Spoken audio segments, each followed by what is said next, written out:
This conference will now be recorded.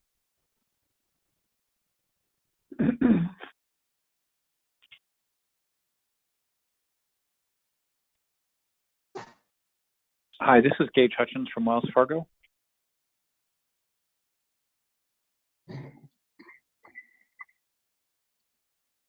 Hi there, Gage. This is Kelly. We'll be starting in just a couple of moments.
All right. Good afternoon and welcome to the sponsor and exhibitor orientation. This is Kelly Jewett-Fernandez, Chief Development Officer at AISES. I have several members of our staff and our conference planning team joining us today. We hope to provide you an overview of AISES, our current membership, provide some highlights of the national conference, offer a demo and virtual tour of the vFairs platform that we will be using for the event, and then offer a short tutorial about how you can navigate the newly revised resume database. And there'll also be lots of time for questions. And so I'd like to ask you to, at this time, mute your microphone. Please use the chat feature on the GoToWebinar if you would like to enter any questions, comments, observations that you have as we go through the presentation. Alternately, there will be a time for you to unmute your microphone and ask questions directly to our staff or the O-Design team throughout the process. And so, again, welcome. We are recording this webinar. We will be saving it to our website and sharing this link with all of our partners following the presentation today. And I will also be sending a PDF version of this PowerPoint to you as well. And so please do not feel the need to take any specific notes about the details that we will cover today. Trust that we will be recording the presentation and sharing that with you later on this afternoon.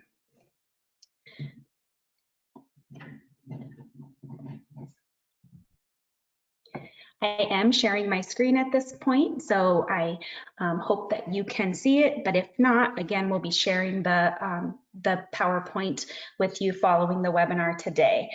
Just to reiterate, our agenda will include a welcome and introduction to the AISES team.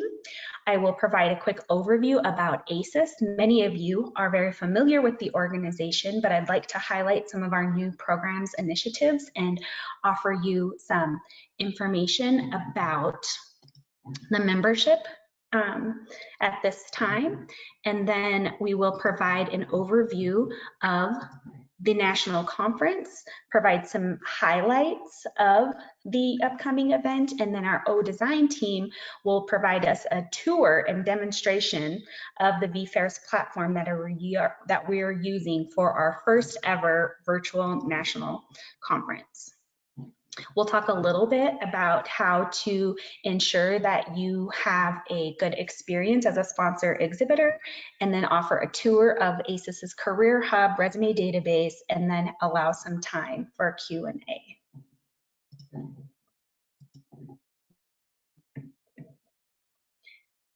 At this time, I'd like to just give you a quick introduction of the AISES team that is involved with us at orientation today. As you know, we are a much larger staff with programs and lots of other departments. However, for our orientation today, we have the development team, our events team, and our representative from our corporate advisory council.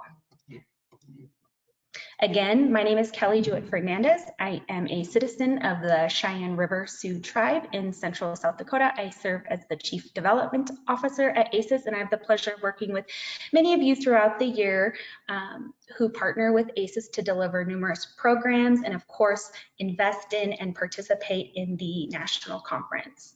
I'd like for my colleagues to go ahead and introduce themselves briefly as well. Alicia? I'm Candace McDonough. I work as a Senior Development Officer with Kelly in the Development Department and helping partners and exhibitors. And I also work with Winds of Change magazine. Thank you, Candace. Alicia?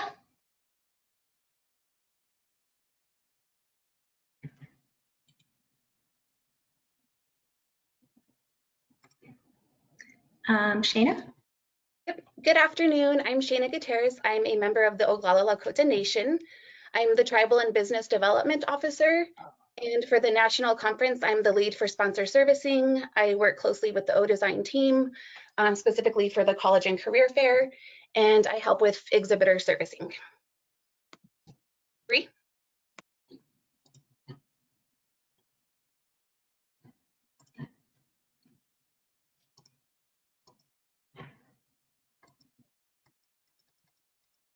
All right, let's move on to Catherine.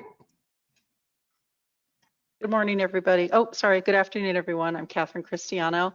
I'm the Senior Director of Special Events and basically just helping oversee and manage our partner O-Design, as well as pulling together the national conference for everybody. So welcome. Thank you guys for being here.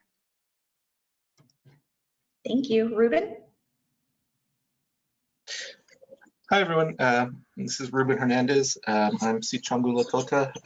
I'm AISES Chief Technology Officer, and I help out with the national conference, everything tech related, especially Catherine and events. Thank you. Elise?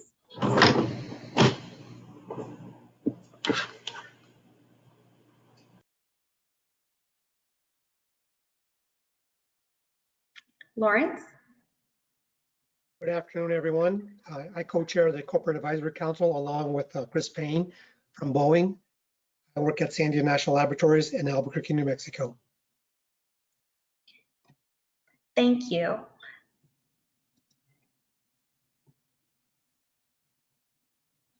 So moving on, this is Kelly. I'll go ahead and give a quick little overview of where we are as an organization. At this point, we currently have just over 6,000 individual members that are affiliated with the AISES organization. And in this slide, you can see our pre-college community, which is high school students, middle school students as well, is 23% of our overall membership.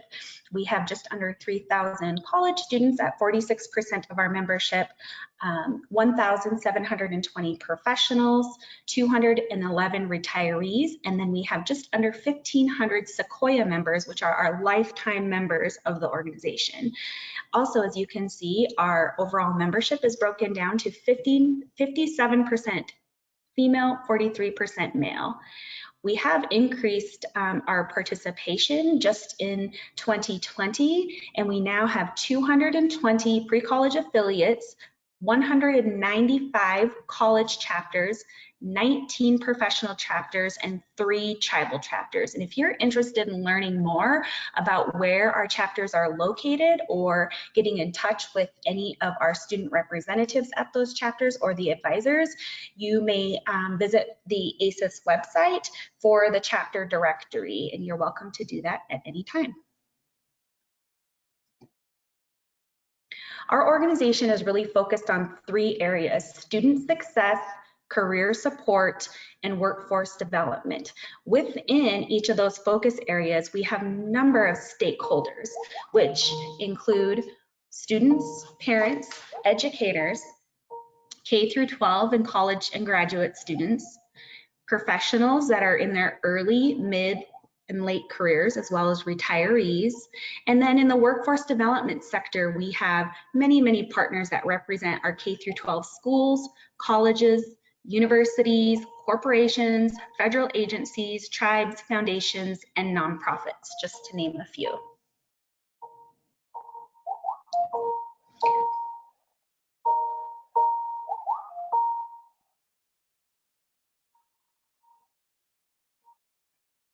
Some of the K through 12 programs that we're focused on in 2020 include our computer robotics program called Sparking Interest in Computer Science. We still deliver the National American Indian Science and Engineering Fair, which was held on a 100% virtual platform in 2020. We host an energy challenge, which targets middle school and high school students and gets them to be involved in identifying a problem and developing a solution around energy challenges. We will be offering a computer science summer boot camp. We also have partnered with the Intel Corporation to develop and implement the next generation of native coders, a computer science curriculum for high school students. We also are really focused on expanding computer science initiatives for women and girls. And we have a number of community-based programs where we work directly in tribal communities across the country to develop custom STEM programming. This year, we also are launching our College and Career Readiness in STEM toolkit, as well as our Native Financial Sense curriculum. For college students, we also have a number of industry-based programs, including our Advancing Ag Science Opportunities, the AISES Project, a full circle mentorship program, where just this year we were pairing college students with industry professionals in a number of areas. We offer scholarships, and this year, with support of many of our partners, we'll be dispersing over $1 million in academic scholarships to STEM students. We also administer internship programs for a number of our partners, continue to implement the Lighting the Pathway to Faculty Careers for Natives in STEM. College students also participate in Native Financial Sense, and a new project with support from the Department of Energy will build a cohort for students that are interested in the energy industry. We also have opportunities for college students to engage in our Career Hub, STEM and Business Initiative. And this year we also put together a COVID response fund called Together Towards Tomorrow, where at this point over 200 students received $500 mini grants to support them during the COVID pandemic in their needs to secure technology, to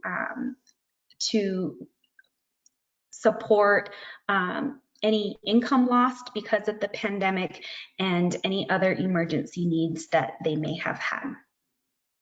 Finally, for our professionals, we have numerous advisory councils, opportunities through the Career Hub, a number of computer science convenings,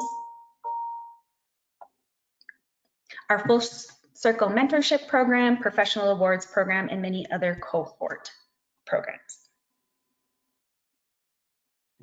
Now, moving on to what many of you came here to learn more about. For the first time ever, we have transitioned to a 100% virtual conference to keep our communities safe and to still engage on a national platform, in fact, international platform for those students that might be joining us from Canada for the upcoming national conference. The agenda is now available on the AISES website, and you're welcome to just click here, and I'm going to do a short little demo so you may see what the schedule of events is and what information is currently available on the AISES website platform. And so if you just go to conference.aises.org, you will see a full agenda with session details, and it designates the specific track And you will also get a further description of the session contents and learn a little bit more about any presenters. And so you're welcome to go to the National Conference agenda at any time to learn more about what to expect for the conference. And when we turn this presentation over to our partners at O Design, we'll learn a little bit more about accessing the sessions and how participants can interact with presenters and each other during the sessions and throughout the duration of the conference. I do also want to highlight that we will be having a networking event on the pre-conference day, which is Wednesday, October 14th from 5 to 7 p.m.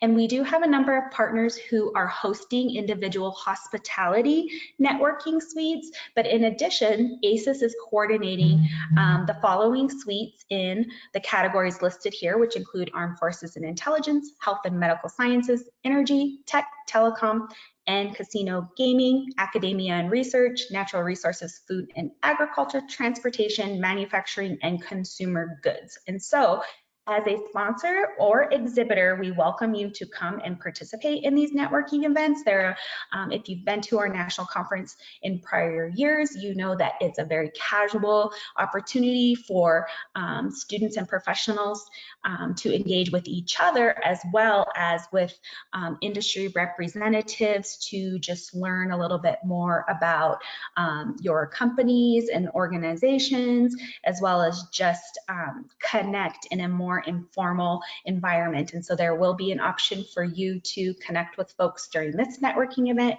and all are welcome to participate. The opening ceremony will be Thursday, October 15th from 10 until 10:30. We will have some guests that include our Council of Elders, board representatives, our student representatives from all of the various regions. And then we will have a very good discussion with AISES CEO Sarah Echohawk and Native American actor and activist Wes Studi during the opening ceremony. So we encourage you all to tune in for that event. The College and Career Fair is scheduled on Thursday, October 15th from 12 o'clock noon to 6 p.m. And so we may talk about this a little further as we get further into this orientation today, but this is the time that is set aside for the College and Career Fair, where we will encourage all of our partners and attendees, both college students, high school students, and professionals, to engage and participate in the College and Career Fair.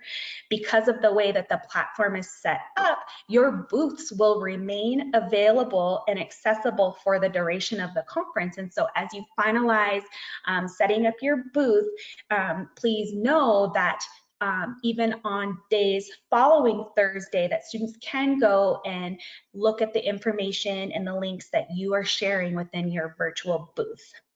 I do also want to add, before I forget, is that any person that visits your virtual booth will be tracked, and following the conference, you will receive a report with contact information, organization or university that they're affiliated with, major or industry area, and an email address. And so there is an opportunity to follow up with folks that come to your booth after the event concludes. And we will be going through a quick demo so you can learn a little bit more about how you might interact with both students and professionals during the College and Career Fair event in just a few moments.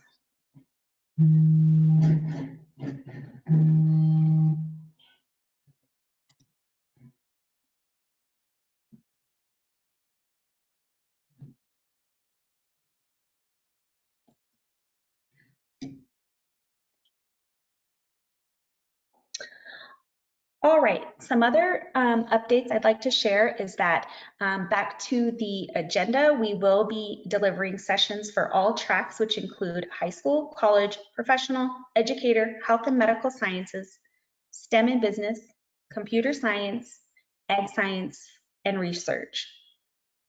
On Friday morning, we will kick off the day with a morning blessing from our elders.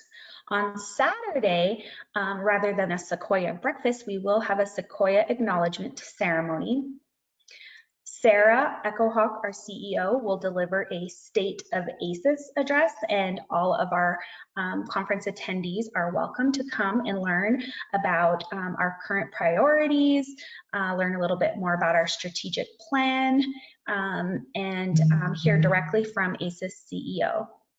And then we will have a closing awards ceremony on Saturday, October 17th, where we'll acknowledge all of our Professional of the Year awardees and close out the conference in a good way.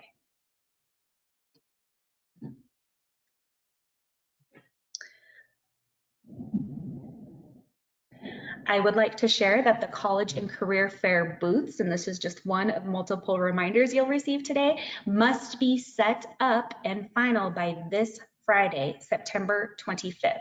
And so you would have already received instructions and information from our team, either Shayna Gutierrez, Brianna Hall, or our partners at O-Design in order to access and to set up your booth. Any questions about setting up those booths should be directed to the O-Design team, and their information is posted here and has been shared with you prior. And so if you encounter any problems as you are working through to finalize your virtual booth, please contact the O-Design team. They're wonderful and prepared to respond and support you in any way at this time. And then the next very important reminder is that all attendees, including your booth personnel, must register for the conference no later than Monday, October 5th. And I do have to reiterate, because of the virtual nature of the conference and the platform, we do need to have registration close on October 5th, and then we will be uploading all of the attendee information into the vFairs platform to ensure that all attendees have access to the platform and that your profile information is complete between Monday, October 5th and the kickoff of the conference on October 15th. And I do have to say that we will not have any exceptions to this deadline. And so any of your colleagues that will be participating in the conference must register no later than Monday, October 5th.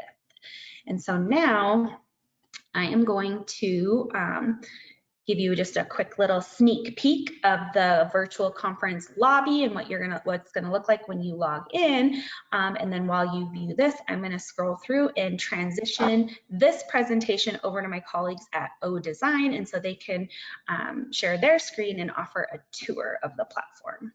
And so if you bear with me for just one moment, I'm gonna mute my phone and hand off the meeting.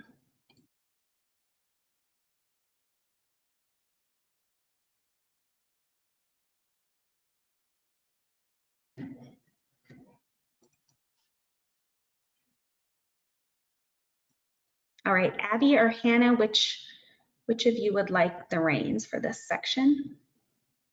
Hey Kelly, this is Tony with O-Design. It will actually be me today. All right, hi Tony. Hello. One moment and I'll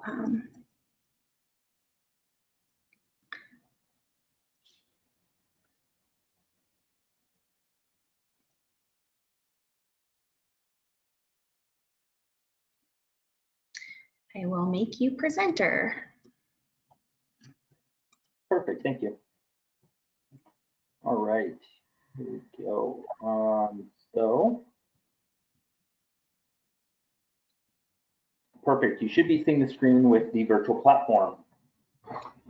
So this is the lobby. This is sort of the central hub where everyone will go, yourself, attendees included, to navigate around. Obviously, as you can see, all the logos here. All these logos will be live links on the event day. The site is still being built, so I am a little limited in the way that I can show you how these all work. But for the event day, all these are clickable links. So clicking on one of these areas will take you directly to your exhibitor booth. For now, what I'll do is I'll actually enter the exhibit hall through this way, so you can see the College and Career Fair. All these links here, this navigation bar at the top, this is always live, and so regardless of where you are in the platform, you can always find your way around without necessarily having to come back to the lobby if you want to do it that way as well. So clicking into the exhibit hall, we have a few people who got started a little bit early. For the most part, you'll see most of these booths are set up in sort of a sandbox site, if you will. So they're currently being built. Clicking into any of the booths, though, allows you to see all those different areas and content that you are allowed to upload. So I'll just pick one here just randomly.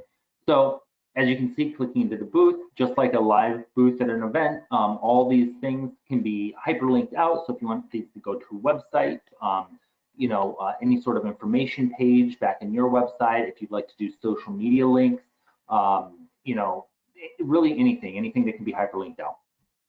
Of course, you have room for description here, any videos that you would like to upload, as well as any documents. The great thing with the documents and the videos is that the students can choose to add these to their virtual, you know, briefcase or swag bag, whatever we'll call this. It essentially allows them to take documents and videos with them offline after the conference closes. So if they want to go back and reference anything, just like picking up a brochure at an actual, you know, trade fair, they would be able to take those resources with them. Those are also found up here at the top. So clicking into the resources panel here allows you to download any of the documents that have been set for upload. And you can see right there that same EDS briefcase appears. Clicking into sort of the chat and the networking, there's private and public chat available. We'll give this just 1 second here to load. So entering the chat room here, I'll use the technical support as an example. You can see chat rooms are listed off to the side here. These are all joined chat rooms. These are all chat rooms that you've interacted with in some way. So you'll see that there's a join other chat rooms up here. Clicking that opens the full list. I don't mean to overwhelm, but you can see that every booth, there's quite a lot of booths here. Each one has their own chat, so these are all separate from each other.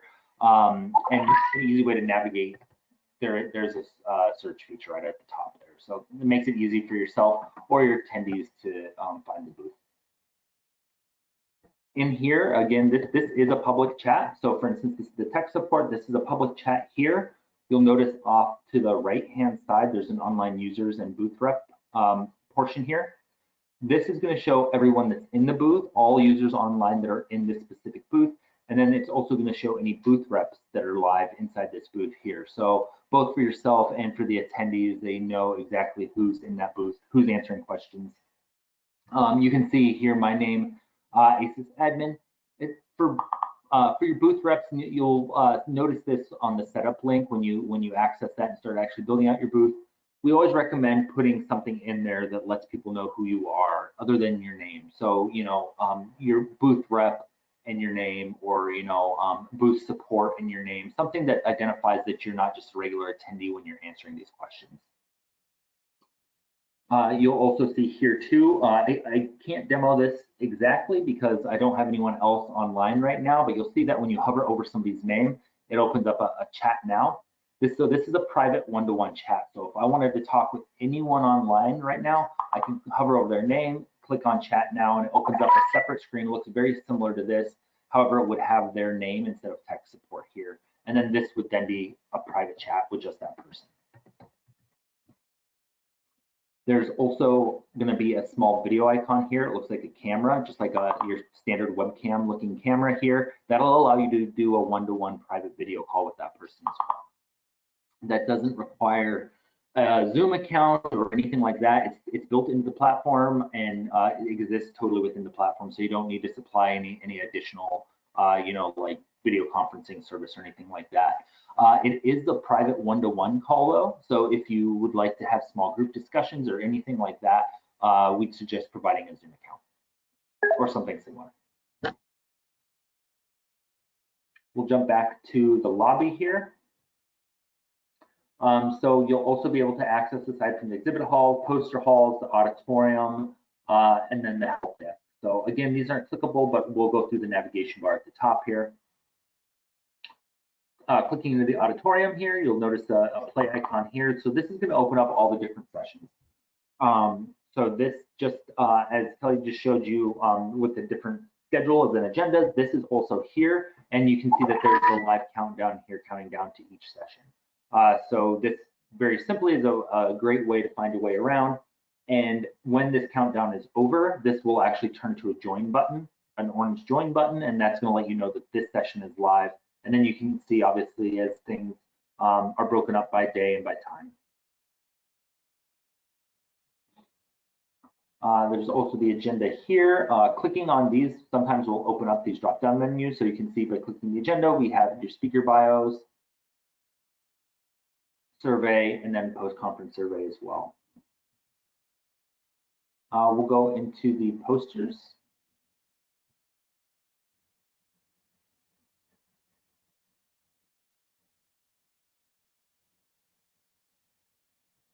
We'll just give it a second.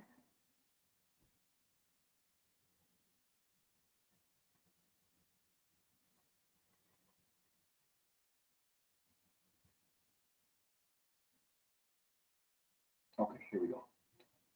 So in here you have the posters. You can see, obviously, too, there's still some work that's being done. So not all these links are here. This is not exactly what it's going to look like, but you do get an idea by clicking into the posters. This is going to have a hyperlink here. This is going to show you some information about that poster, and then this will be a clickable icon so that the poster will open up. Going through the help desk here, again, you can click right here if you do need any technical support. So whether that's users that are having a hard time logging in, if you need just to change your name, if you're just unsure where to go, always going to the help desk is going to open up that tech support.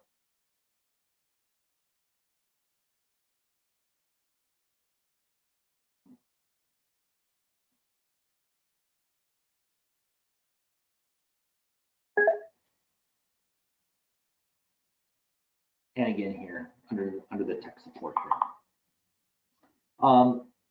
Underneath here too, we have a lot of options just for general networking, as you saw when I opened this up. A few things that are added here just to help navigation, make navigation a little bit easier. Under the help desk, you have a few things as well. And then Kelly, do we want to cover leaderboard gamification on this one? I'll look to you for guidance there. I'm sorry, what's that, Tony? Do we want to cover what? Do you want to cover leaderboard and gamification, scavenger hunt, things like that? That doesn't really apply.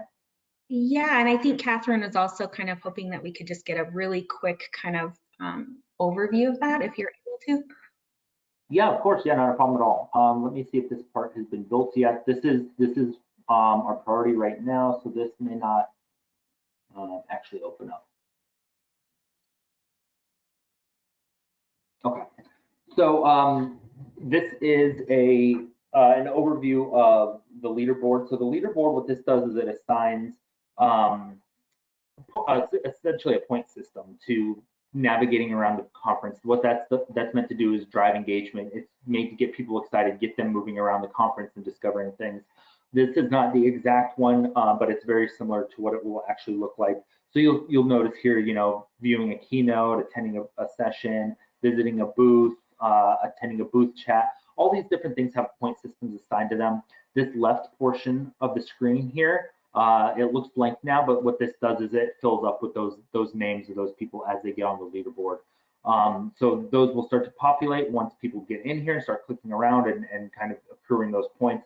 And then, of course, obviously there needs to be something to incentivize people to click around. So obviously then there's different prizes and things like that available for attending.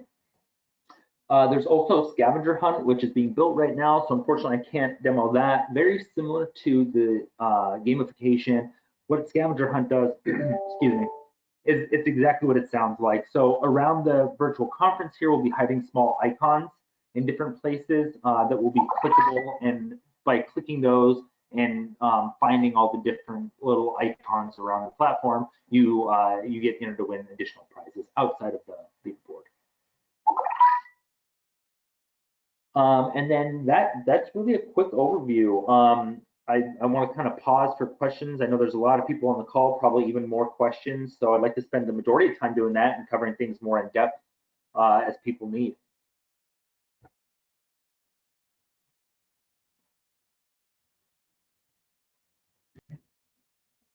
Yep, thank you, Tony. This was Kelly again. I see a lot of questions in the chat box, so I'll go ahead and try to acknowledge some of those first, and then we'll provide some time for you all to just ask, take your phones off of you if you're able to, and then ask questions directly to Tony and the O-Design crew, Catherine, Ruben, or the development team.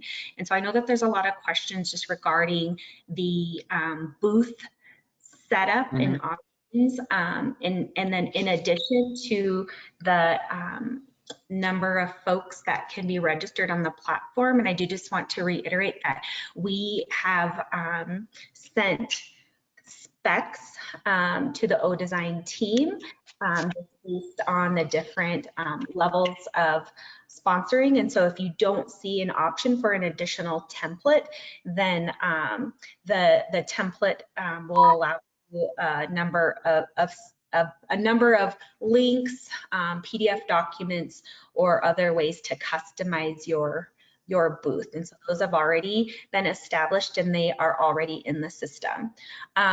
In addition, and so if you are participating as a educational organization, then similar to as if an in-person conference, all attendees must be registered to participate in the conference. And so with that particular package, and this is just referencing the educational or university booth, you would have 2 full access conference passes.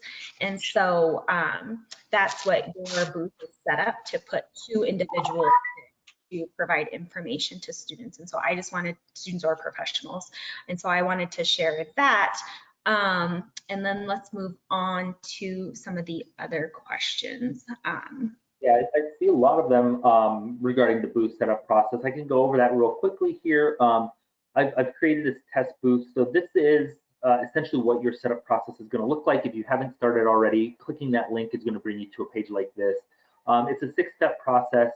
That it's fairly intuitive. Like Kelly said, though, if there's any questions or anything, our team's here to support you and make sure that this is an easy process. But essentially, you get started right at step 1. Some very simple things: the description, your name. You have the ability to upload logos.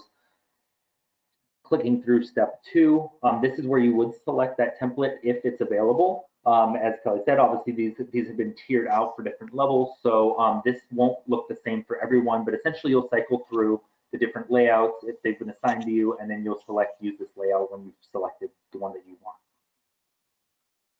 The number of content links, again, this is all been custom built for each level. So this is where you'd be able to put in a link title, website, social media, Facebook, what have you. This is where you'll input that URL to actually to go there. You can see they're listed here. Same with documents and videos. So again, these are those PDFs, PowerPoints, anything that you'd like to allow the attendees to take with them. You can simply just drag and drop it right here, give it a name over here, and then that's going to appear inside the Documents tab in your booth. Same with the videos. You're going to go ahead and title it whatever you'd like, and then put in the URL for where it's located. So the video does need to live on a Vimeo or a YouTube, or it has to have a URL that points to it. So it can be on your website, but it just has to have a URL that it can be pointed to. Yep. And Tony, may I jump in really quickly here? Is there an option in the a description, company description, or the about section where you can also add links and additional information there if your booth is not set up to accept multiple links as you just described? Yes, yes. So inside the booth description here, it's all HTML5. So what that means is that you can post a hyperlink in here, and it'll just appear as that sort of standard blue, underlined link. So if you'd like to do your website there, if you'd like to do a contact us, really again, anything, as long as it has a link that you can put in there, you can put that in the booth description.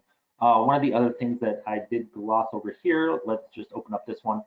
There is the ability, so once you're inside the booth customization area like this, by clicking on any of these content areas, we call them, any of these content areas, it's going to allow you to upload an image. We'll just use an O-Design one just for an example.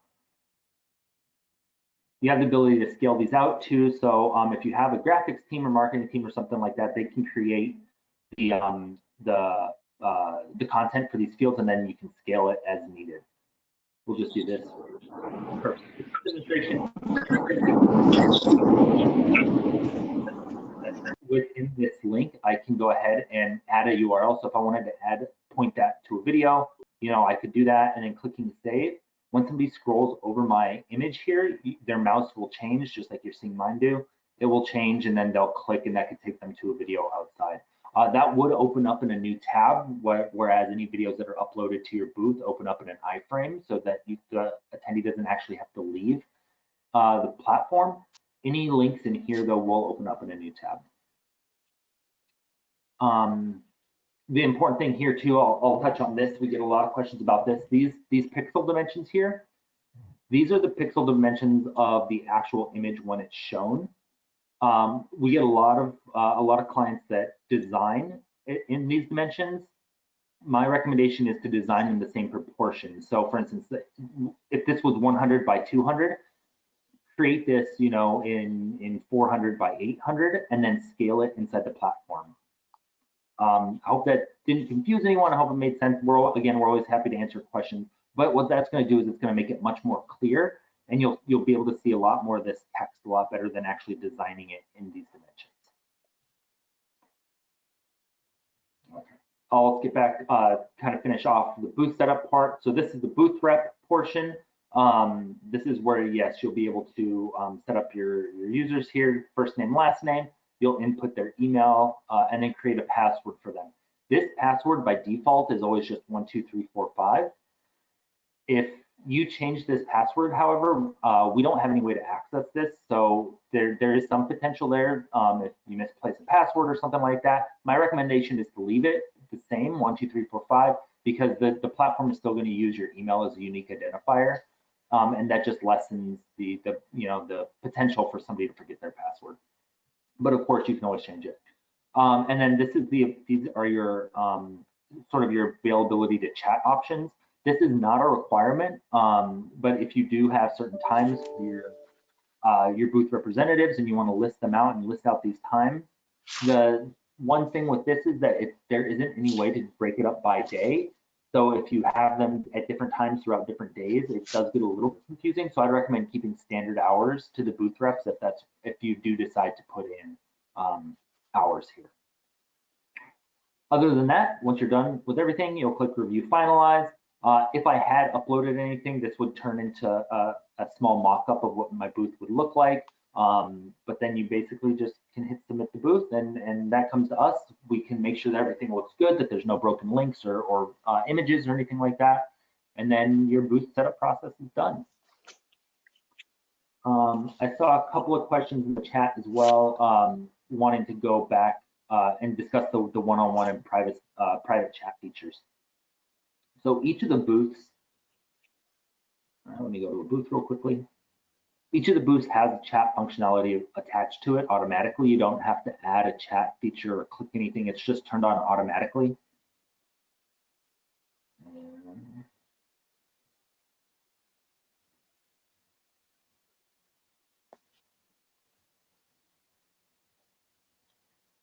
So for instance, if I was inside, the Amazon chat here, this is a public chat here. So anyone that's in Amazon's booth, this would all be public. Everyone would be able to see this. Everyone could reply and respond.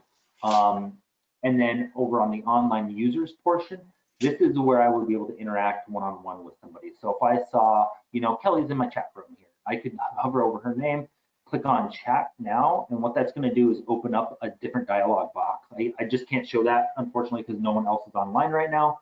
But what it would do is open up it looks exactly like this. However, it would just have Kelly's name up here instead of Amazon. And then this is a private message, and you can actually you can see here I have Thomas. So clicking on that, you can see that I have, he's offline right now, but I have the ability to do an audio call and a video call here. So if I click this, it would call him just like that. Just like any other call, he has to accept it though. But that is a good way to interact one-on-one.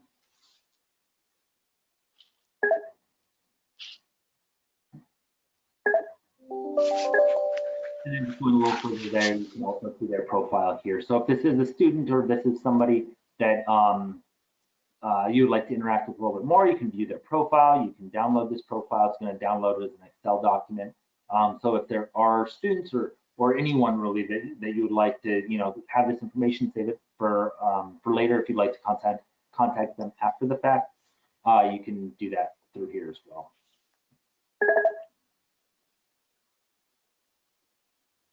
And I hope that answered the question on the face-to-face chat. I see an important one here for the booth staffs to edit the booth throughout the event. No, we strictly cannot have any more changes. I believe the deadline is actually the 25th. So it'd be Friday the 25th. Any changes made to the booths after the event goes live could result in the booth going down. Essentially what happens is the platform builds this in the 3D environment. So any changes made after that cutoff date could adversely affect the booth. So I'd strongly recommend against making any changes after that deadline. Hi, Tony. Can you just clarify? So the booth is due on Friday with everyone's registration name who's going to be in the booth. However, registration ends on the 5th of October. So what happens if we want someone in the booth, but they cancel, so we have someone else register before the 5th? Can we then go in and edit that person's profile name? So we do that manually from our end. So we could handle that on a case-by-case basis, but we definitely would want to try to limit that as much as possible. Obviously, things happen. People drop out, or just are no longer to make it. So on a case-by-case basis, we can make those changes, but it's not a quick upload procedure, and we have to do it manually on our end. So we just want to be careful how many changes we're making. Okay, and it seems like we can add people to the booth even if they're not registered yet. So that's okay. Yep. Can you tell us how many people can be added? So this is Kelly. Regarding the number of registrations, it's associated with the package that as part of your exhibitor or sponsor package. And so, for example, the educational institutions or nonprofits would have 2 full access passes. For our corporate and federal partners, and it's tiered based on whatever you registered for when you were securing and registering your booth. And so some folks did include additional full conference passes for their team when they were completing the registration process, and those accommodations are made into the template. So when you receive your link, it will tell you how many that you currently have available. And I actually have a question. This is Kelly, that maybe, Tony, that you can elaborate on a little bit further. Because the booths we need to be finalized by this Friday, including the names and contact information for booth representatives. If somebody is added after as a conference attendee, so after the 25th, before October 5th, and they are registered as an attendee, but not as an administrator in their booth. And so if they're an attendee and going into, for example, the Amazon booth, because we see that right there, are they able to still chat with attendees of the conference within that booth? Even if they're not, if their name and contact information is not uploaded before this Friday in the vFairs platform. Yeah, so what's going to happen there is they're going to be listed as an online user, not as a booth rep. So technically it's possible, but it may just be a little confusing because they would appear under here. So for instance, if I came into Amazon's booth and they had all their users that were registered for the conference after the fact and they were not listed as booth reps, I might, as an attendee, come in here and see that there's other people in the room, but not know that they're part of Amazon. So again, that kind of comes back to the naming convention. If we want to do Amazon representative, I would recommend something like that. who they're interacting with. On the topic of updating the booth reps profile, in the instance where, let's say, for example, we have somebody, we've got the company name as the leader, but maybe they're a recruiter for students, and then later in the day, we have a recruiter for industry. Can we go in and actually edit that profile, the booth rep profile, live? So the admin can, so we can change booth rep names and things like that. Unfortunately, only attendees can edit profile, just the way that the platform is built. In that case, what I would suggest and what we've seen in the past is rather than being specific with, the company name and then representative recruiter and then they are, if you just put company name recruiter and then anyone that logs in, then you could share those credentials with just those people or those representatives that would be manning that booth and allow them to get in without having to worry about trying to rename themselves. Can you please repeat that? Yeah, what I would suggest in that case is to have just a generic representative name. So if it was Amazon Recruiting rather than Amazon Recruiter, Tim Smith, just have Amazon Recruiting, and then you could with those booth representatives that you had decided on before, you'd be able to share just those login credentials with just those people. Thank you, Tony. That's a great suggestion for those that might have multiple people taking turns at this point. It might be a very wise decision to, in your VFairs, as you set up your booth, set up a generic recruiters or recruiting at, and then so multiple people could log in at different times throughout the day under that login. Exactly. So there is one login information per one booth? No, or is it individual? It's tiered out, and now hopefully I'm understanding the question. So it's tiered out, so each booth. I can explain the question. Let's say Amazon has 10 people attending. There's one admin person, and how do the 10 get into the booth? Is it a single login or is it individual logins? Nope. So when you're setting it up, if they've been assigned to be able to have 10 reps, you would add multiple representatives here. So you would add one. So you add them all? Yes, you would add them just like this, and then you would add. Is there a limit to the number of people we can add? That's based on the tier of your sponsorship level. But each individual recruiter each person booth rep added will log in with their email and the password that's set up. Yeah, correct. Yep, and I think, Tony, that leads, this is Kelly, to another question that we've received on the day of the event. How will people just log into the platform and then kind of go and be in their booth awaiting attendees to join? Yeah, certainly. So on the day of the event, you'll log in. There's no back-end portal or anything like that. All you'll do is log in. Again, your booth rep status is tied to your email address. That's how the platform identifies you. So you'll just sign in just the same as everyone else will. You'll click login. You'll input the email and that password that you signed up with. Click login.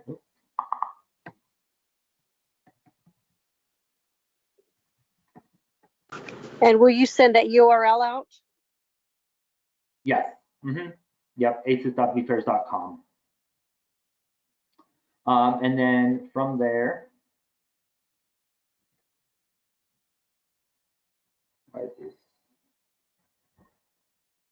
sorry, bear with me real quickly here.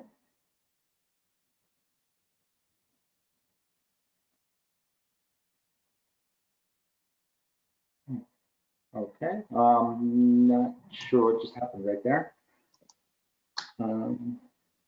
That can happen to us 10 times over. No, it's because the platform is being built right now, so there's making some changes. Let me see if I can, I'm gonna stop here quickly here. Let me do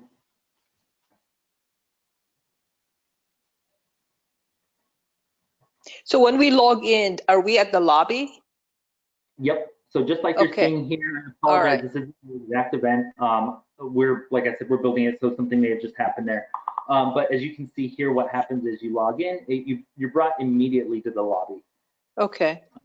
From there, if your logo appears on the walls, any of those clickable areas, you can just click right into it. This is your booth, but you're not so much worried about this. What you're worried about is that chat room. So what you'll do is you'll make sure to click that chat button.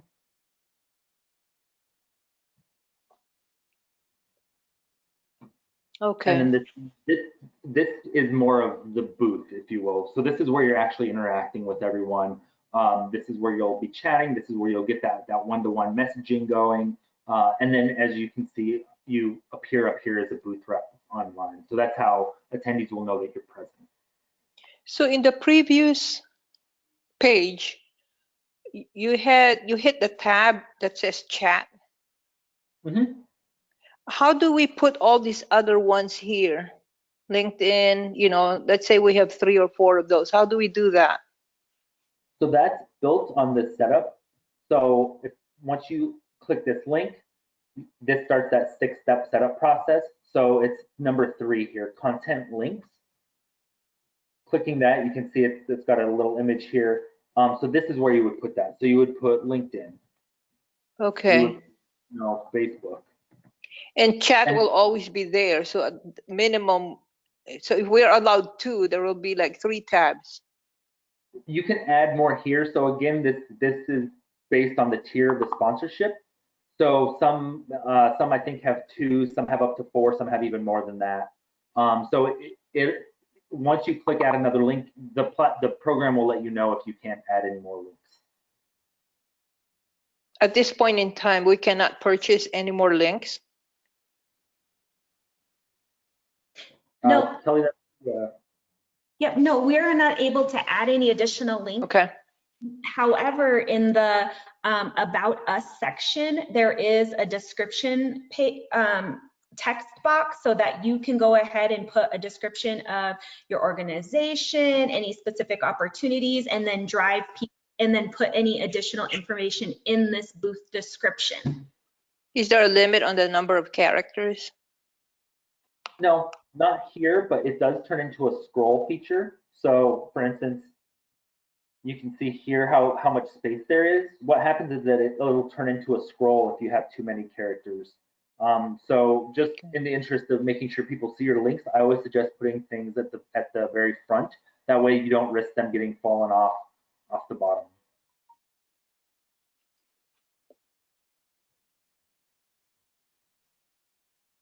So I can try to find a good example.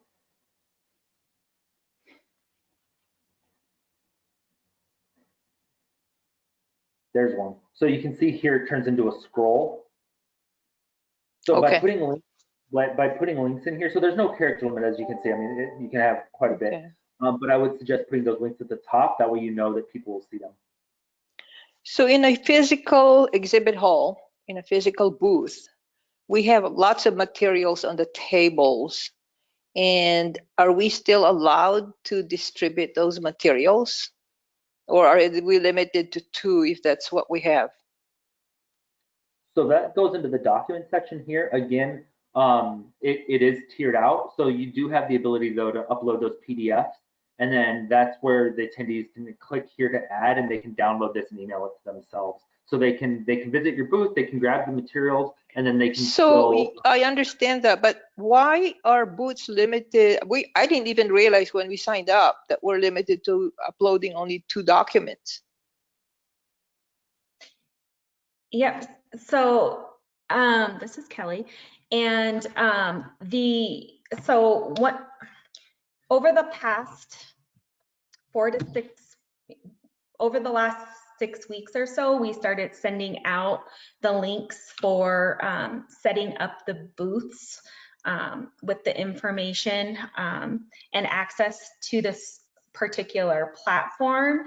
And when we worked with the vFairs platform and to establish the various tiers for all of the exhibitors, we kind of set up these these templates.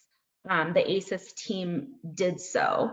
And so I am glad to see these kind of different features where, like in the documents, you can upload a document that can be multiple pages or various PDFs or brochures kind of connected together. So there's lots of information available, and also that the company kind of profiles and descriptions will allow for the additional links on the platform. And so I think there is a way to share information. And also the other kind of key point is that anyone that visits your booth, you will have their contact information. And so at any point following the event, once you receive the report, you are welcome and encouraged to reach out to potential candidates for, internships, jobs, or programs that you have available to send them additional information following the conference, or just reach out and set up a separate, like webinar or interview or anything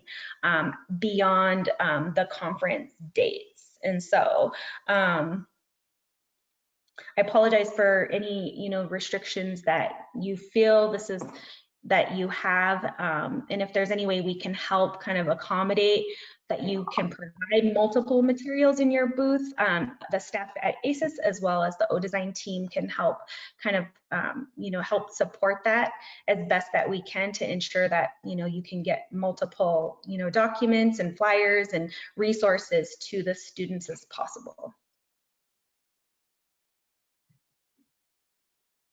I have a question about students and chat. Sorry, I know we're really diving into why it's set up the way it is, but given the scenario and the the timeline, I'd like to talk about when students come to the booth, is there a queue, and will we be able to indicate to the students whether we're busy or in a chat? I was in another virtual conference where there was no way to indicate folks were waiting to talk to us, and so that deterred a lot of students, and that's not what we want. So is there a way to know that?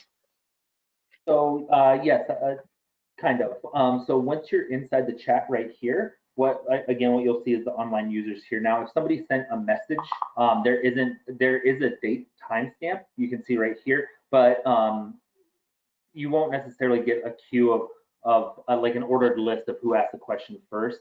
It's truly very similar to like our Q&A now. People are talking, people are able to respond. That's why we recommend having, those multiple reps.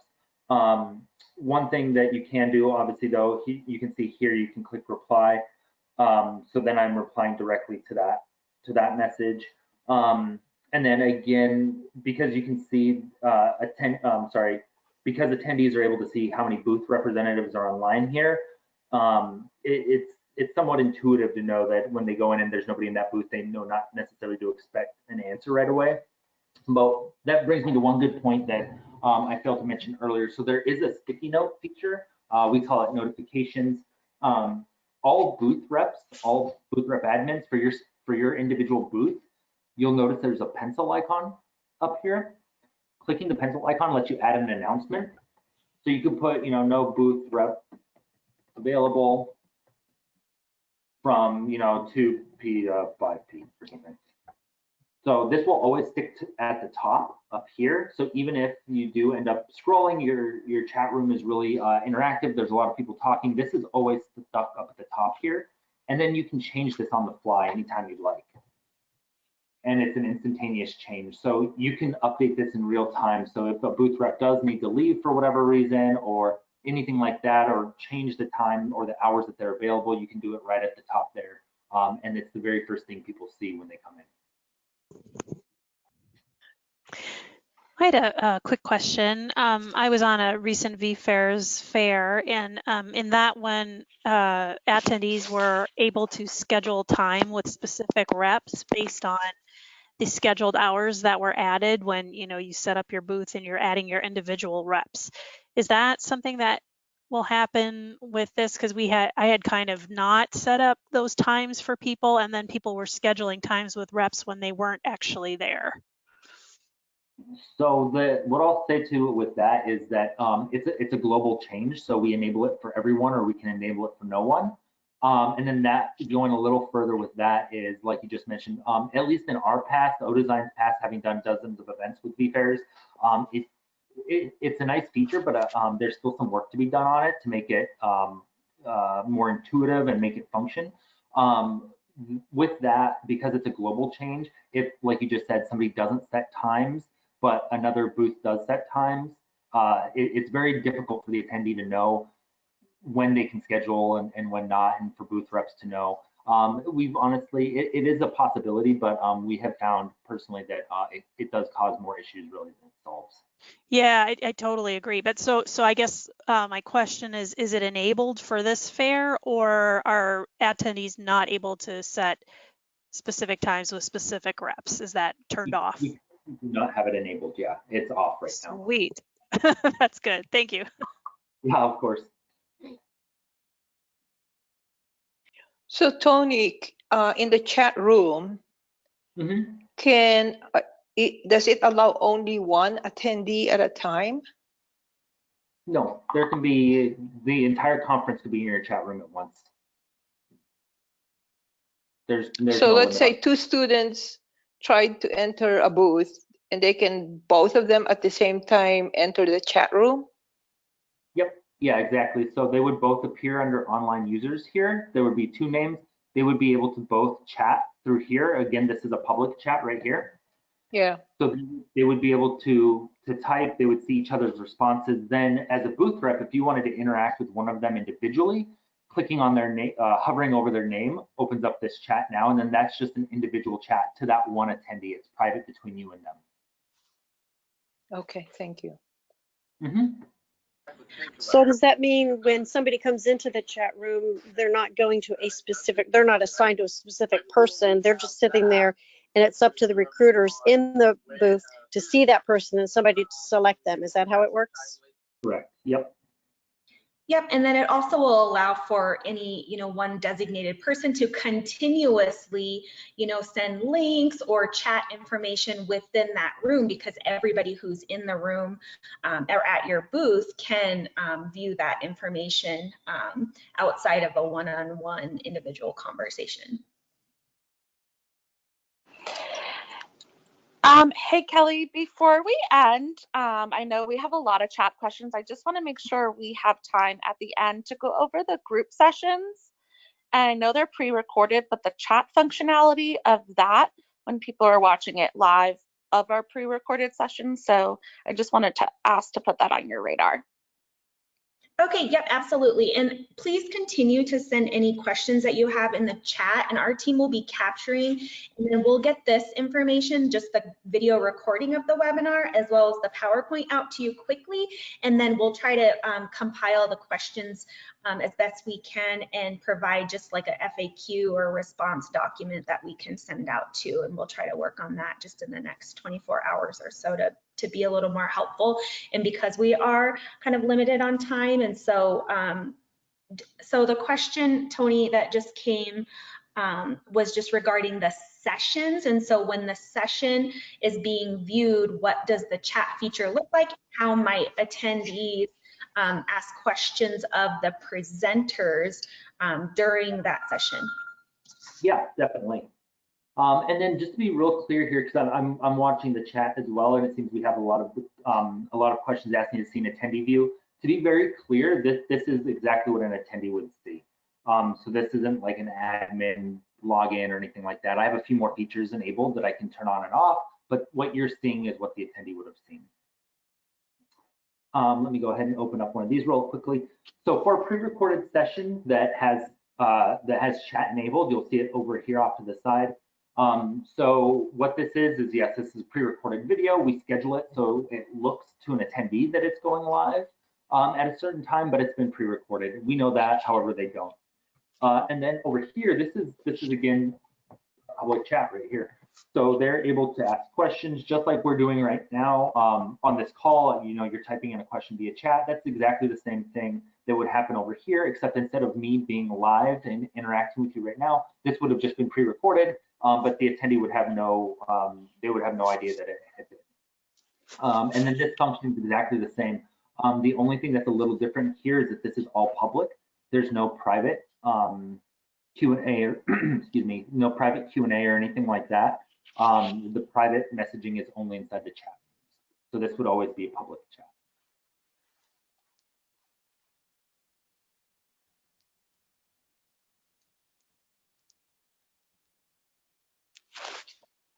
Is there going to be moderation done for those public chats, or do we have to coordinate with people to watch the public chat during those sessions? So because they're pre-recorded, normally the presenters are monitoring the chat themselves. That way that they get that interaction, they can answer all those questions fully and in depth while not having to worry about giving their presentation or deliver that content. I guess so the Q&A, I'm sorry, so the Q&A is also, is there a Q&A session after these? Let me pull. I don't believe there's a Q&A section. I believe there's a couple of ones that do have a Q&A. However, most of these will be taking place inside that chat box. So most of the Q&A would be happening inside this portion right here.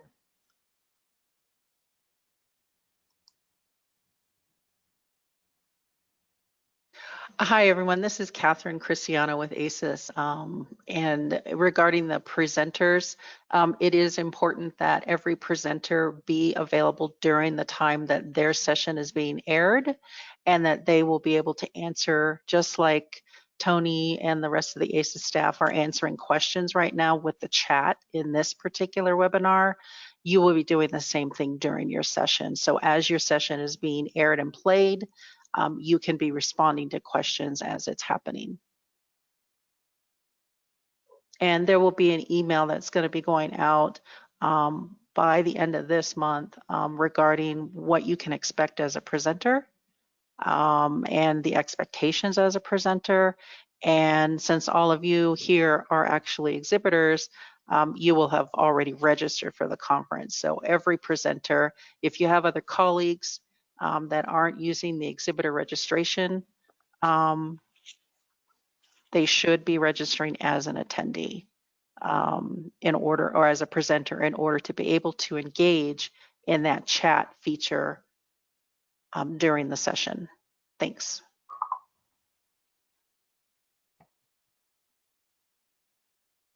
I'm so sorry, Catherine. Can you repeat that? So if we have someone registered, they need to like somewhere put that they're a presenter versus just one of our 15 like representatives passes that we got. So if you have booth personnel that also happen to be a presenter for a session, have them register under the booth link that Kelly's team would have provided you. So If they're nothing not special for it. It's only if somebody is a presenter and is not part of the booth for some reason. So if you've already gotten it and you register for the conference as an exhibitor, you don't need to register separately as a presenter. Okay, thank you. You're welcome. And then I just wanted to add, and Catherine, maybe you can elaborate more, that there will be a session shared with just all attendees as well. So they'll have a tutorial on kind of how to participate and engage throughout the conference as well. And so this will be directed at, other students and professionals who are registered and attending the conference as, students, professionals, and simply attending versus recruiting or presenting a session, but it will still be helpful, and we'll be sure that you all have access to that as well. Yes, you are correct, Kelly. We will be providing a link to a webinar for attendees to take a look at how to navigate through the platform as an attendee. And we will also send that, we'll have that posted on our website, and we will also be sending that out as an email notification on September 30th.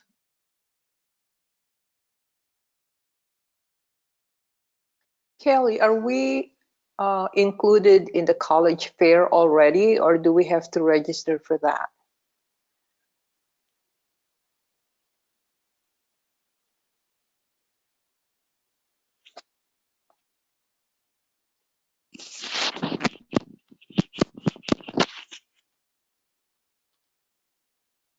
Sally, could you repeat the question, please? This is Catherine. So you know how the college fair, the day before it starts, do I need to register separately for that, or are we good to go? Once you register for the conference, you are automatically in from October 14th through the 17th of October. You don't have to register for any specific events separately. Okay. So the students can come to our booth and ask questions. Is that how it will? I'm not sure how it will happen. Basically, once everybody is registered for the conference and we provide those credentials to the platform, those individuals have access to the event. So that's why we have a cutoff date of registering totally for the conference by October 5th, so that we can get all that data entered into the system and uploaded. So that's why October 5th is critical.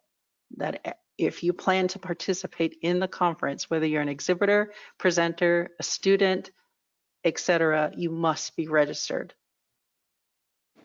So question, if we have a limited number of registrations with our package, that number has to accommodate all of the booth reps as well as all the presenters from the organization? No, the presenters do have a separate code that they can use to actually register for the conference, but that is only a 50% discount off the registration fee. So if you're able to utilize an extra booth pass for any of your presenters, I would do that. That way they actually enter the conference for free. If not, they will have to register as a presenter and they will pay 50% of the registration fee. Thank you. Okay, thank you. Thank you, Catherine. Thank you all for your questions. Like I said, please continue to go ahead and add questions to your chat. I will encourage you to reference your emails from ODesign or Shayna with the link to get your booth set up and with information about registering individually folks that will be part of your exhibitor or sponsor package. Also, the exhibitor's need to know document was sent to each of the point of contacts for the exhibitor or sponsors who registered for the conference, and there's lots of really helpful information in that. And then again, like I said, please continue to add questions, and if we do have a little bit of time at the end, we'll try to circle back. And at this point, we'll go ahead and kind of transition to the final kind of content that we want to share with you today, as we do in all of our exhibitor and sponsor orientations before or on day one of our usual in-person exhibitor and sponsor orientation. And so at this point, I'd like to ask my colleague, Mr. Lawrence Brown, who serves as the co-chair of our Corporate Advisory Council, to make some comments based on his lengthy affiliation with the AISES organization and experience as a Corporate Advisory co-chair and exhibitor. Lawrence? Thank you, Kelly. So your role as an exhibitor, one of the things that we highly encourage is to participate in activities throughout the conference. That's especially if you're new to AISES, that helps you understand the community, what's important to students, what's important to the organization, and how it's different than other STEM organizations. So encourage you to attend the opening ceremony, various sessions that are of interest to you. Also, if you're going to be talking to a student that may be coming to your booth, or you've identified them early through the resume database, they may have a research poster presentation. Highly encourage you to visit those. Also, the networking events. So these are all important as far as building a relationship with AISES and with the students. The career fair, I've participated in some earlier myself. I would say patience is very important. We're all very, very new to this.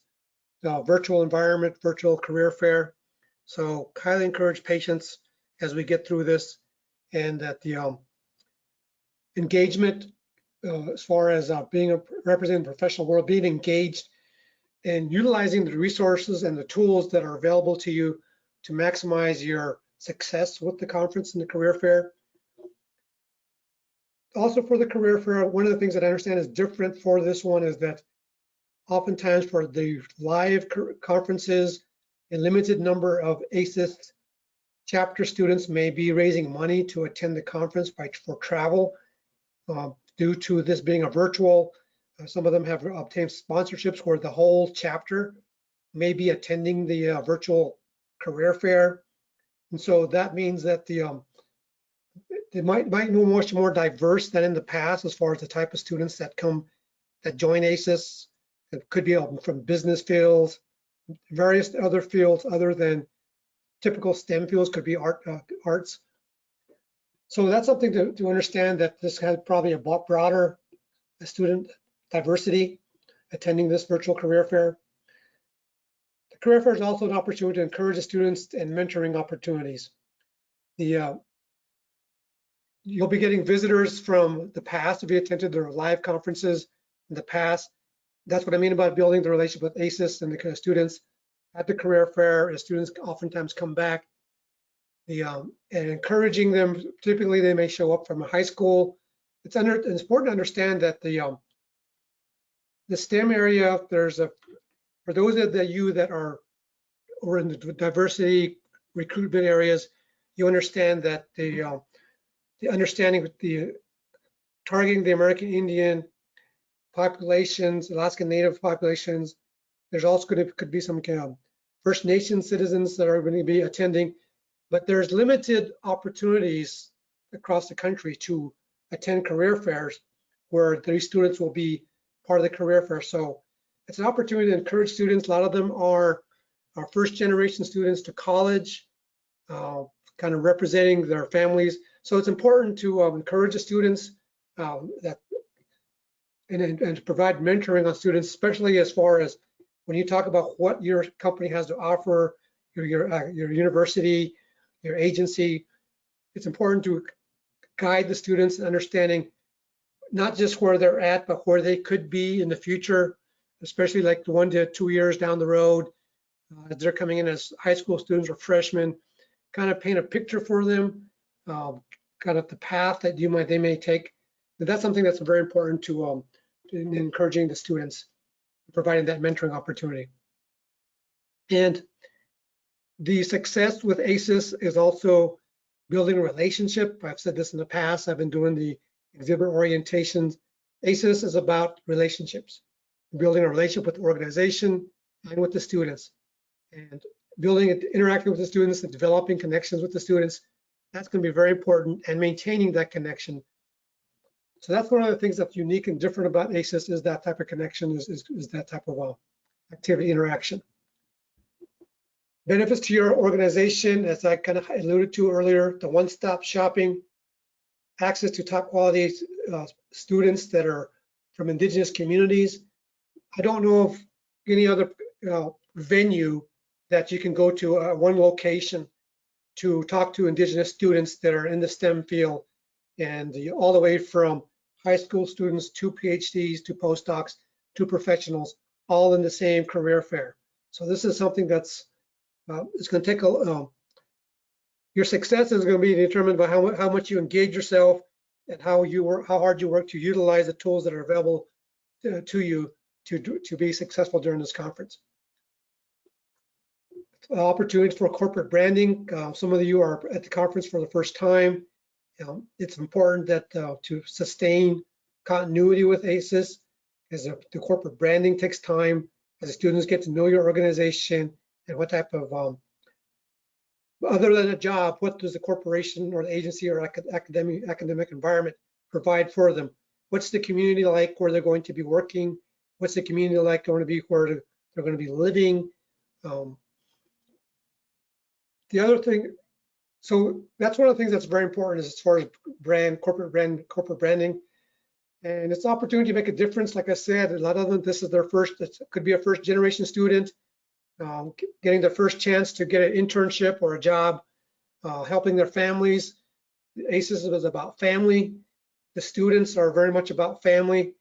A lot of times families are helping the student getting to the university, helping, supporting them, and they're wanting to help their family. So it's very important to understand that's a very family, community-oriented organization.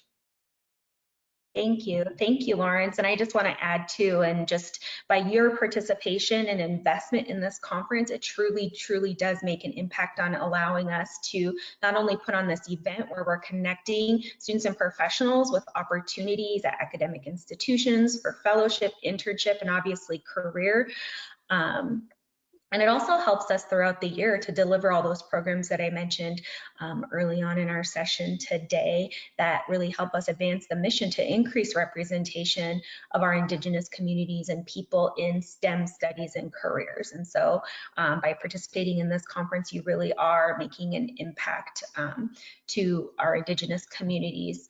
And I also wanted to add that regarding the encouraging and mentoring students, and I also alluded to this before, and if you have not participated in the AISES conference in the past, please know and understand that there will be numerous high school students as well as parents and educators participating in the conference as well. And we understand that you may not have opportunities for them at this moment, but it's very critical for us that we provide some opportunities for career exploration to these students.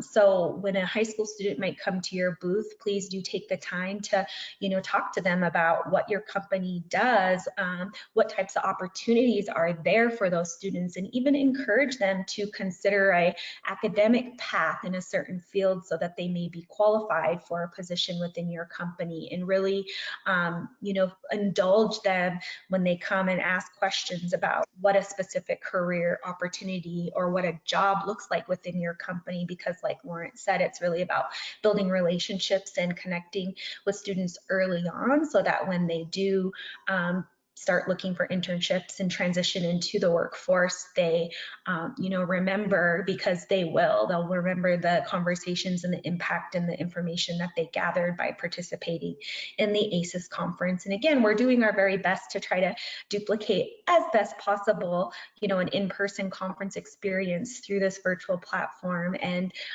although it will definitely not be the same, we do hope that it's still an incredibly valuable conference experience for our participants and for you all as exhibitors and sponsors. So thank you so much, Lawrence. Again, what I also want to say is I want to emphasize the patience. This is new to all of us. Also keep in mind that what COVID-19 has highlighted also is the limited broadband infrastructure in Indigenous communities. Many of the students will have limited internet speed. There might be some drop-offs. So they're not, from my experience in the past of just even attending career fairs on campus over the years, is that a lot of times the students, the AISES career fair is their primary career fair that they're going to attend for the fall, and oftentimes do not attend the career fairs at their institutions, which means that they are very, very, very new. They're not professional conference goers, and they're not professional career attendees. So be patient. Mm-hmm. Thank you. Thank you. So we've got a couple of just quick, I do have a short video to share with you. As I mentioned early, AISES does have a career hub where all of our exhibitors and sponsors either have a 3-month complimentary or full year access to the career hub where you can review resumes as well as post jobs. And so thank you to my colleague Elise who put together this quick demo, and then she'll be available just if there are any immediate questions, or alternately we can share information on how to follow up with Elise following this webinar. So if you bear with me with just a moment, I'm going to try to air this video.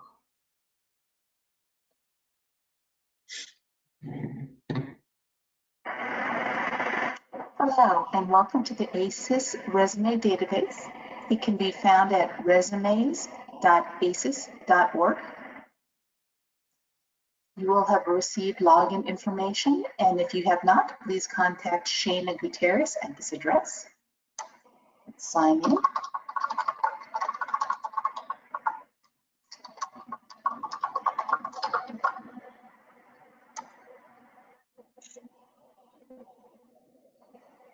All right, once you're here, you have access to all the resumes that have been uploaded and are available to all of our partners with AISES. You're able to filter the results of these resumes by whether they attended the national conference, what state they are in, the STEM interest area, their current level of study or the highest education completed, their year in school, or their career level if it's professionals. So let's go ahead and let's select. They are attending the national conference. Hit apply. All right, so now this is filtered by the people that are attending the national conference. You can go ahead and download this list.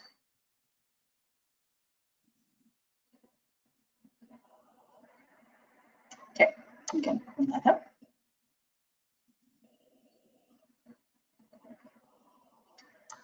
And here's the list. All right, you will see the link to the resume over here. So we're going to go ahead and just, we're not actually going to click in the field, we're going to copy it. From there, we're going to go back to our web browser, going to paste it in, and now we can review this resume, or download it if you'd like, if you need to. I will say this, if you are not logged in and you attempt to access the resume, it will fail, and you will actually need to sign in order to look at that information. So let's take a look at what happens in that case. So I'm going to sign out. I'm going to close this.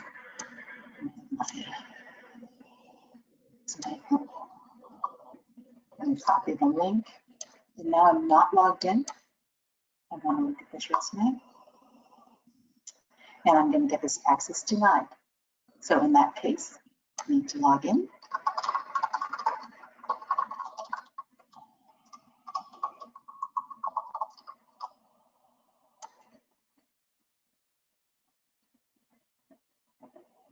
All right, go ahead and paste that in again.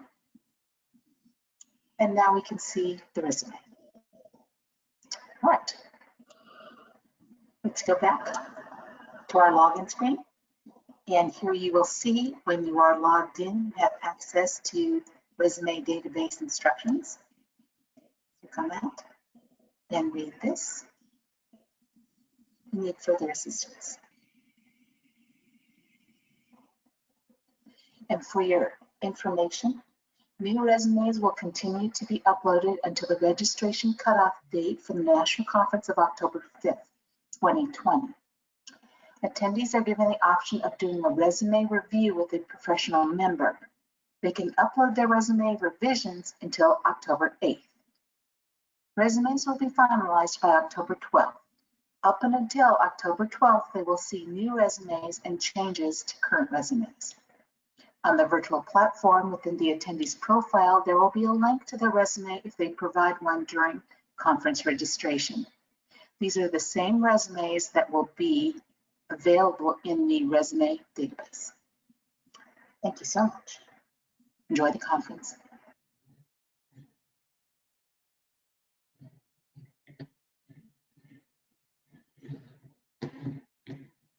Thank you, Elise. Do you have any additional comments to share with the attendees who are currently viewing? If you can hear me now, we can. I do not have any further comments, but I'm available if anybody has questions. Thank you. And now we'll go through and just have a couple final thoughts, and then we'll have a few more minutes for general Q&A. I just want to reiterate that there are many ways to stay involved throughout the year. We welcome partnership and participation in any of the programs designated earlier in the session, including we will continue to seek professional mentors, volunteers to assist in the scholarship application review, judges for the national conference research presentations, and there are a number of ways to continue to stay involved in our programmatic areas. Other ways that you can continue to be involved and have an impact is be a part of AISES advisory councils. And so I just listed a few that were most applicable to this group today. We have our Corporate Advisory Council, which is a group of representatives that are with any corporation that works with AISES. They administer and oversee the professional awards program year after year, and we were privileged to have Mr. Lawrence Brown on the conversation today and sharing his advice. He serves as a co-chair, as well as Mr. Christopher Payne, who is with the Boeing Company and serves as the leadership for the Corporate Advisory Council. If you are interested in becoming involved, if you don't currently participate, please contact me, Kelly, at kjfernandez@aises.org. I'd like to have my colleagues Alicia and Shana just briefly talk about the Government Relationships Council and our Tribal Nations Advisory Council, and then we'll give you an update on upcoming events and activities, and then pause for any final questions or thoughts you might have. Good afternoon, everyone. This is Alicia Mitchell. I am the Senior Development Officer with AISES, and I certainly apologize earlier. I was having technical difficulties when it was my turn to introduce myself. I am a member of the Cherokee Nation. I also am over in the staff liaison for the Government Relations Council. If you're interested in getting involved with the GRC group, we do really focus on assisting the placement of Native people into our government jobs by working closely with AISES student chapters, colleges, universities, and coordinating and participating in government-sponsored workshops at the AISES National Conference. So if you're interested in getting involved with the Government Relations Council, please contact myself, Alicia Mitchell, at amitchell@aises.org. Sorry, I'm trying to keep it short, and I will now turn it over to Shana. Thanks, Alicia. So the Tribal Nations Advisory Council, also known as TNAC, is made up of tribal leaders and educators across North America. TNAC's role is to advise AISES in our work with tribal nations and to help shape and guide STEM programming for Native youth. TNAC also assists in creating opportunities for tribal members. So if anybody's interested or would like additional information, definitely feel free to reach out to me. My email address is listed here, sgutierrez@aises.org. Thank you. Thanks, Alicia and Shana. And then we do have an Academic Advisory Council who is our Dr. Johnny Pula is the staff liaison for that. And so if you are representing a academic institution or are interested in becoming involved, please reach out to Dr. Pula for more information or to join. Those councils meet at minimum 3 times a year. We generally meet in person at the national conference, but we will be having virtual meetings later this fall for all of those councils. The full descriptions can be found at aises.org/about/advisory council. And so you can learn more, and all of our contact information is on that website as well. Finally, we do have a number of other events throughout the year. Each spring, we host 7 regional conferences in the United States and our DOTC AISES conference, which is held in Canada. At this time, the details and logistics are still being worked out, and we are fairly certain that all of those events will be on a virtual platform for the spring of this year. We will provide an update to all of our partners just as soon as we have dates, locations, platforms, and opportunities to participate in those regional conferences. I will say that they are coordinated by student chapters, and they generally are 1 to 2 day events, and they are open to college students and professionals as well as partners.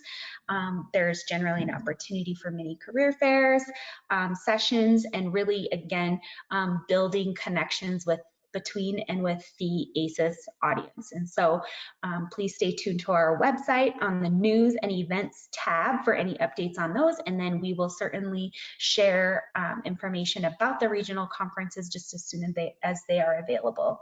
In addition, AISES generally coordinates a leadership summit in the spring of each year that's generally held at a tribal convention center and hotel property. The plans are currently being made for the Leadership Summit, and in light of the unpredictable travel and health circumstances based on the COVID pandemic, we are planning for a virtual Leadership Summit for the spring of 2021. And once we have more information available, again, for dates and how to participate, I assure you we will send that information out to all of our partners as well as our larger AISES audience. And then finally, the 2021 AISES National Conference is scheduled for September 23rd through the 25th, and we are still planning to be in person in the Southwest in the lovely Phoenix, Arizona, and we are very excited about that. We always enjoy coming to Phoenix, and we tend to do so every 5 to 8 years. And so we look forward to being back in Phoenix, and we hope that we will see in person all of you next year around this time in Phoenix. In 2021, we'll be in Palm Springs, California. And finally, since we were not able to convene in Spokane this year, we will be back in Spokane in 2023. Is that right? Yes. Okay, great. And so I'm excited about that. Spokane is a wonderful city, and we've really enjoyed working with the Convention Center and the Tourism Bureau and our tribes and chapters and partner organizations in that region, and we look forward to being back there. And so let's transition. I would like for Candace to just talk a little bit about our Winds of Change magazine and opportunities to continue to engage our membership through the magazine. Hello, everyone. Thanks for being here today. Just as Kelly just said, if you want to reach out to the AISES audience all year long, there's lots of opportunities with Winds of Change with the publication that comes out 5 times annually. We also do a digital newsletter 2 times a month, and there's opportunities on the websites, and I'd be happy to talk to you about that at any time. You can find information about me on the website everywhere possible. But thank you very much, and see you soon at the conference.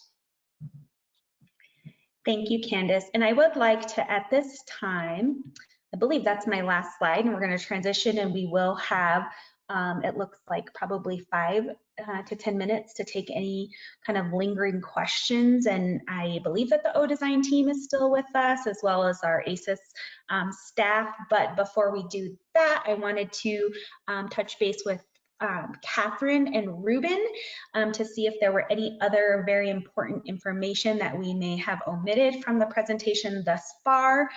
Catherine and Ruben have been very instrumental in coordinating the conference as they are each year, but also specifically aiming at making this a successful virtual conference. And so I want to just hand the floor to them if there are any things that we omitted from this exhibitor and sponsor orientation.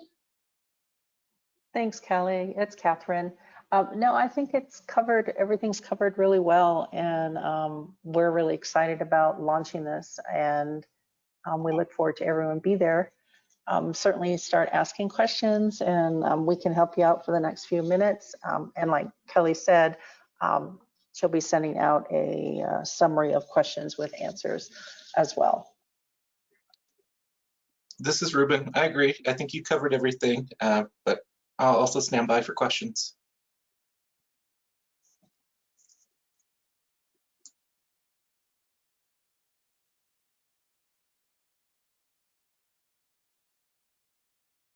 Can you all please check the times again? They're not jiving with what information I have that was sent out by AISES organizers. Just wanted to double check the times, please.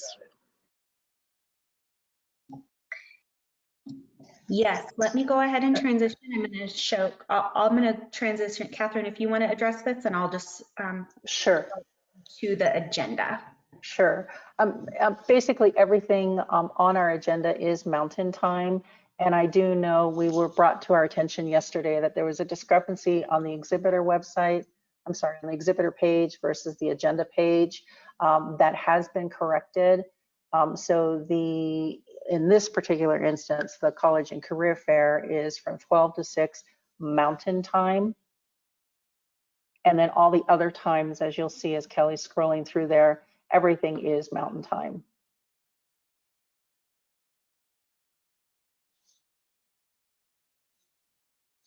Thank you, Catherine.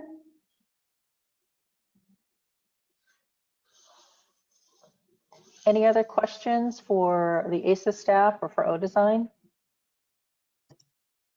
While we're on the call, I'll continue to kind of go through just the conference website. We do have a link to each of our sponsors in the sponsor tab.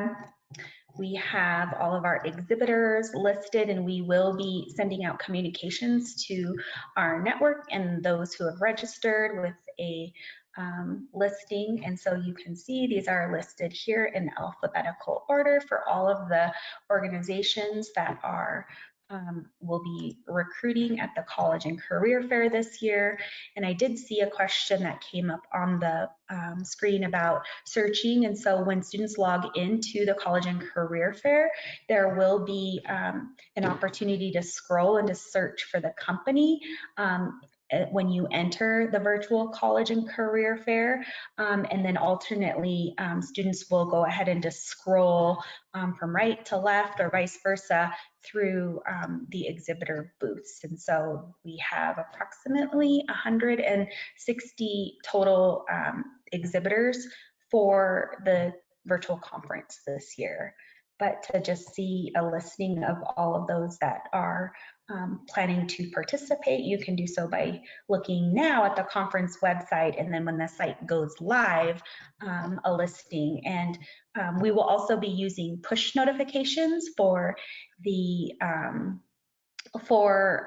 during the conference. And so when the career fair opens, we will be notifying all attendees by text and through other platforms that the College and Career Fair is now beginning, and encouraging them to come and visit and meet with all of you.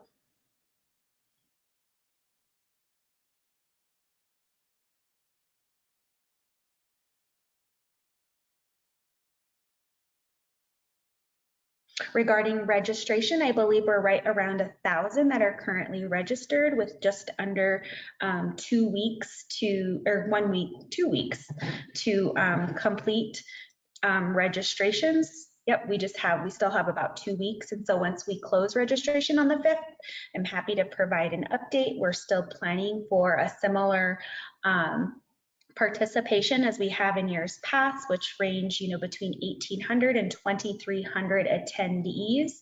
And so we're working closely with a number of chapters who have confirmed registrations for their chapters and their attendees, and just kind of following up with them as we are with many of you to ensure that you complete the registrations by the October 5th cutoff.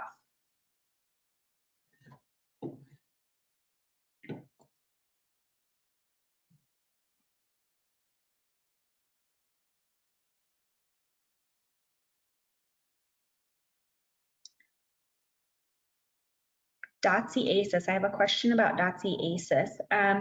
Star, please reach out to me and I will put you in contact with our Senior Director of Engagement, who leads our Canadian Indigenous Advisory Council and is very involved with not only DOTC AISES, but all of the regional conferences. Oh, hi, Melanie. We also have Melanie, who's the co-chair of the Canadian Indigenous Advisory Council, on the line as well. And I don't know, Melanie, if you're willing to share your contact information in the chat. I'll share Lisa's.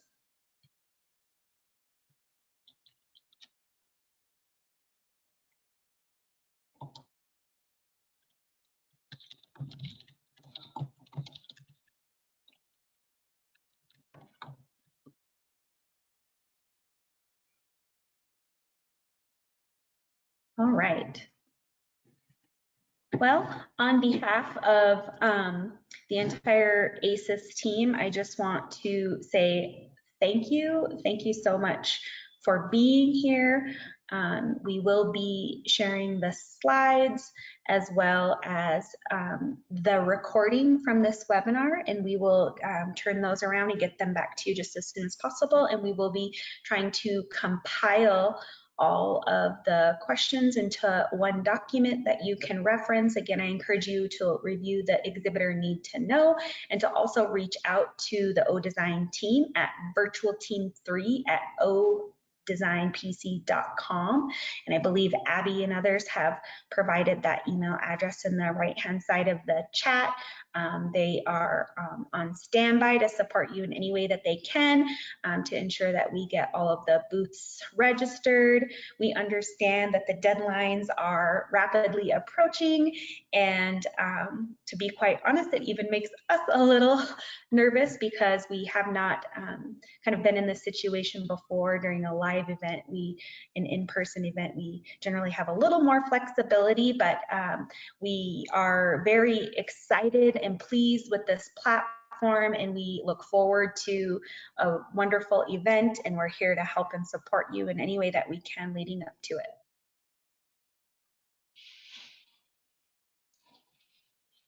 All right, looks like Abby just sent out the email. So thank you all very much. Have a good afternoon. We'll be in touch, and we'll be seeing you again in person in just a little less than a month. Thank you. Thank you so much for being a part of this event. We really appreciate it. Have a good day. Thanks, Kelly. Thank you, everyone. Thank you. Have a good day.